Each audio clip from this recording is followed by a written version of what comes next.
விஜய் விஜய், ஐயோ என்ன இது சின்ன குழந்தை மாதிரி. இந்த பார், எமோஷனல் ஆகாதப்பா. இந்த மாதிரி நேரத்துல நீ கொஞ்சம் கண்ட்ரோலா இருக்கணும். ப்ளீஸ் ஃபீல் பண்ணாத, ரிலாக்ஸ் பண்ணிக்க, கொஞ்சம் ரிலாக்ஸ் பண்ணிக்கப்பா. என் கேரக்டர் பத்தி உனக்கு தெரியும்லடா. நான் எனக்கு அதை அழுது பார்த்திருக்கியா? என்னால வச்சிட்டாடாவ. டே சங்கர், உன் சிஸ்டரை பிஃபோர் மேரேஜ் நான் லவ் பண்ணல.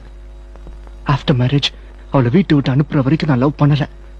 ஆனா இப்போ அவளை நான் சின்சியரா லவ் பண்றேன். அவ இல்லாம என்னால வாழ முடியாதுன்ற ஸ்டேஜ்ல நான் இருக்கேன்.